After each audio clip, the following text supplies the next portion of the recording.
المشاهدون الأكارم، أهلا ومرحبا بكم، وأسعد الله أوقاتكم أينما كنتم. من الفضائية الإريترية نحييكم ونقدم نشرة مفصلة لهذه الفترة أصحبكم خلالها محجوب حامد. والبداية بالعناوين.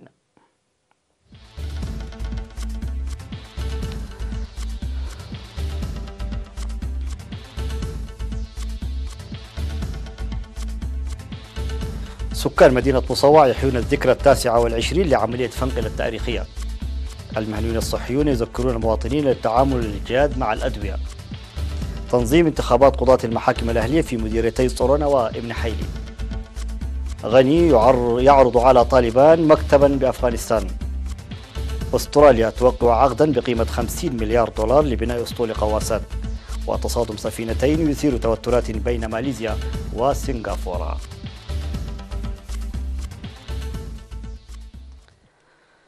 مرحبا بكم إلى تفاصيل النشرة. أحيا سكان مدينة مصوع الذكرى 29 لعملية فنقل التاريخية أمس 10 من فبراير بحفاوة كبيرة في أحياء لؤلؤة البحر الأحمر مصوع.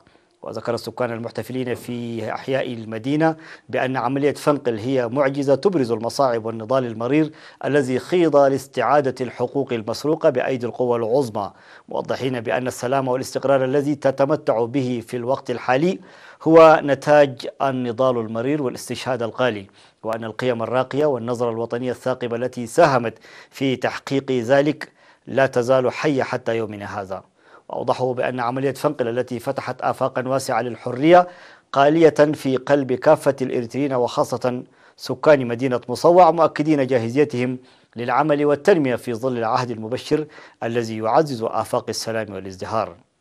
وشدد السكان بأن الحفاظ على مكتسبات ذكرى عملية فنقل التاريخية وتوريثها للأجيال المتعاقبة يتطلب تعزيز دور كافة المجتمع المدني وخاصة دور الأبطال المشاركين في تلك المعجزة البطولية. وقد اختتمت أمس 10 من فبراير الجاري فعاليات الذكرى 29 لعملية فنقل التاريخية 2019 التي شهدت عدد من البرامج الرائعة في الفترة من 8 وحتى 10 من فبراير تحت شعار فنقل معجزة تاريخية. ذكر مسؤول قسم الصيدلة في إقليم عنسبة الصيدلي حاغوس زرع هيمانوت المواطنين للتعاون مع الأدوية بجدية واتخاذ الحيطة والحذر، وذلك تفاديا للأضرار التي يسببها تناول الأدوية دون تعليمات واستشارة المهنيين الصحيين. وأوضح الصيدلي حاغوس فيما يتعلق بالمشاكل التي تنجم أثناء تناول الأدوية قائلا بأن عدم تناول الأدوية في الوقت المناسب وبالمقياس اللازم يعرض للأضرار، مناشدا بعدم تناول المضادات الحيوية لمقاومة البكتيريا دون تعليمات المهنيين الصحيين. وقال الصيدلي حاغوس إن التعرف على تاريخ انتهاء صلاحية الأدوية وإدراك سبل العناية به يلعب دورا كبيرا في معالجة الأمراض.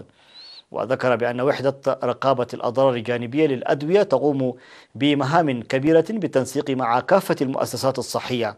وأفاد الصيدلي حاغوس عن وجود 3 صيدلية في إقليم عنسبة و4 متاجر لبيع الأدوية و21 صيدلية ريفية، وتجري متابعة لازمة للتأكد من جودة الخدمات التي تقدمها كمتابعة وثيقة تأكيد نوع الدواء المقرر وزيادة التعرفة وعدم تسليم المشتري الإيصال وغيرها من القصور والنواقص، مما يوجب ذلك على اتخاذ القرار الصارم. من جهته أشار الصيدلي موسى صقاي إلى أن المعلومات والسيمينارات المقدمة عبر مراحل زادت من معرفة المجتمع المدني بخصوص الأدوية وكيفية الاستفادة منها، إلا أنه يتطلب جهود حثيثة لبلوغ الهدف المنشود. وأوصل المهنيون الصحيون في الختام المواطنين للتحلي بالمسؤولية من أجل التعامل الجاد مع الأدوية وعدم تناول الأدوية دون علم الخبير الصحي واستشارته. نظمت في مديريتي ابن حيلي وصورونا انتخابات قضاة المحاكم الأهلية ولجان الصلح. وفي الانتخابات التي شهدت مشاركة جماهيرية واسعة انتخب في مديرية ابن حيلي 31 قاض ولجان الصلح بينهم 14 امرأة، وفي مديرية صورونا 24 قاضيا بينهم 9 من النساء. وأوضح مدير ابن حيلي مدير ابن حيلي أبراهام مكنن ومدير مديرية صورونا وإياب تسفى ميكائيل بأن الهدف من الانتخابات هو حصول المواطنين على خدمات الصلح من خلال قضاة لجان الصلح المنتخبون عن قرب، مشيرين إلى أن التوعيات المسبقة ساهمت بفعالية لإنجاح الانتخابات. كما أكد المنتخبون جاهزيتهم لتقديم خدمات جيدة لشعبهم متحلين بالوفاء والإخلاص. هذا وتفيد المعلومات الواردة عن انخفاض المحاكم الأهلية من 11 إلى 7 في مديرية ابن حيلي، وفي مديرية صورونا من 9 إلى 6. نظمت شرطة المرور فرع الإقليم الأوسط في 8 فبراير الجاري سمينارا لسائقي الشاحنات حول السلامة المرورية وتنفيذ اللوائح المرورية. وتركز السمينار الذي قدم في العاصمة أسمر عن إسهامات التحكم على بعد المسافة في مكافحة الحوادث المرورية، وأيضا ضرورة اتخاذ الحذر من أجل ضمان سلامة الإنسان والحيوان، بالإضافة إلى الحوادث التي تحدث مع أوضاع التغير المناخي. كما قدم مسؤولو التحقيقات عن الحوادث المرورية والقرامة في شرطة المرور بالإقليم توضيحا مفصلا حول المهام العامة ومحدودية سلطة تنفيذ القانون.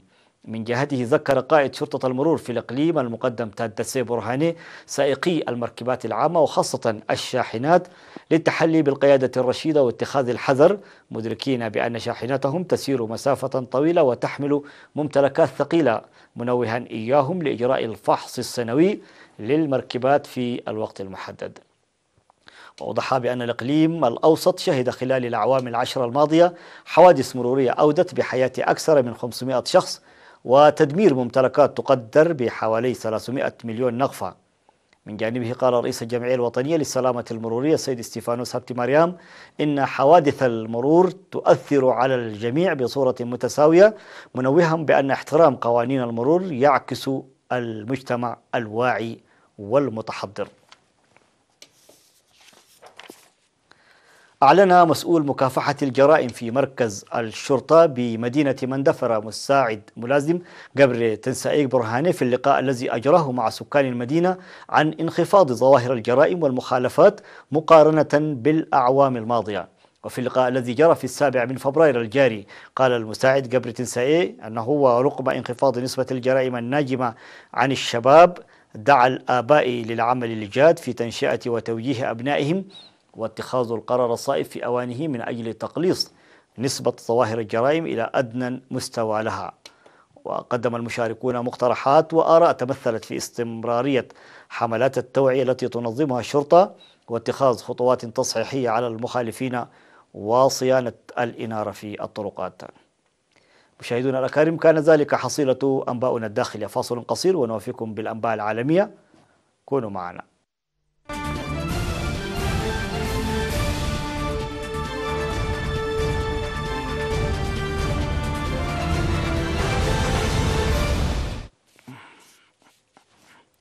مرحبا بكم من جديد. وعلى الصعيد العالمي عرض الرئيس الأفغاني أشرف غني على طالبان إمكانية فتح مكتب لها في أفغانستان، لكن الحركة سارعت برفض العرض وبدت مصممة على إبقاء الحكومة بعيدا عن محادثات السلام. وحذر غني من إصرار طالبان على إبعاد حكومته عن المفاوضات مع الولايات المتحدة ومنعها من حضور محادثات في الآونة الأخيرة مع سياسيين من المعارضة الأفغانية في موسكو. وكرر الرئيس الأفغاني عروضا سابقة بمنح الحركة مقرا رسميا آمنا لدعم أي جهود دبلوماسية بين الجانبين في المستقبل. ومن المقرر أن يجري مفاوضو طالبان جولة جديدة من المحادثات مع المبعوث الأمريكي الخاص للسلام ذلماي خليل زاد في قطر يوم 25 فبراير.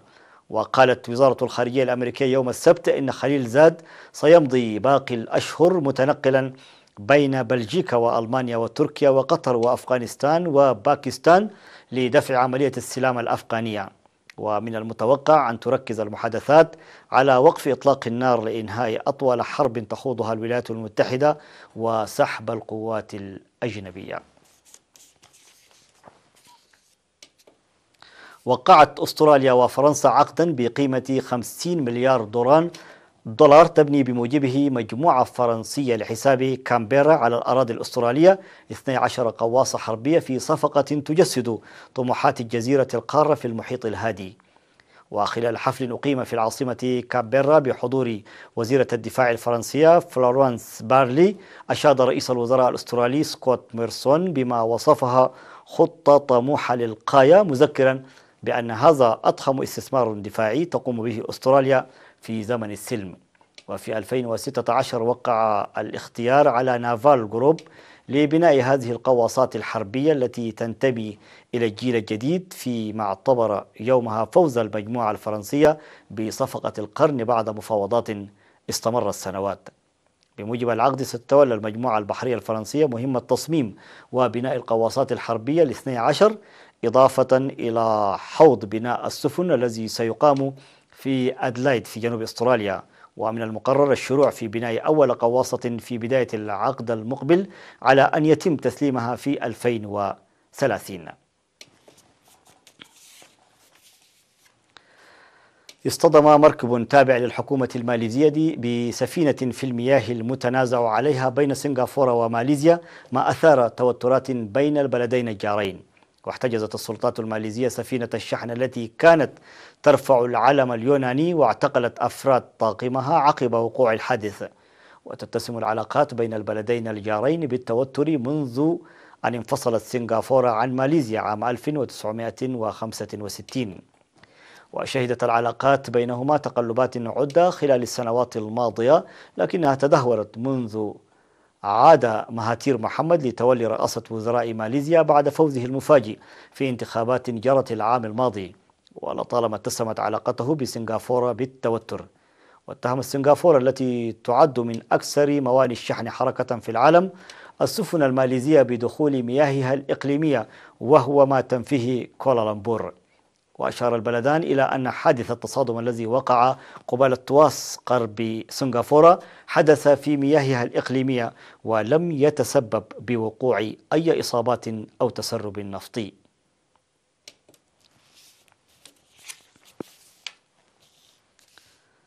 قال مسؤولون إن من المتوقع أن تؤجج الرياح الشديدة الحارقة المستعرة في الغابات منذ أسبوع عبر منطقة ساوث آيلاند بنيوزيلندا، مما أجبر الآلاف من الأشخاص على مغادرة منازلهم مع توقع هروب المزيد من السكان. وقالت وكالة الدفاع المدني النيوزيلندية إن حريق بيغان فالي يشمل 5700 فدان، ولم ترد أنباء عن سقوط قتلى، ولم يتعرض للتدمير سوى منزل واحد. وأضافت الوكالة أن هناك بعض المخاوف بشأن الرياح الشديدة المتوقعة بعد الظهر، والتي من المتوقع أن تختبر خطوط السيطرة. وقالت إن 155 رجل إطفاء كانوا يكافحون الحريق على الأرض بدعم جوي من 23 طائلة هليكوبتر و3 طائرات في أكبر عملية جوية لمكافحة الحرائق في تاريخ نيوزيلندا. نهاية النشرة، شكرا على حسن المتابعة وإلى اللقاء.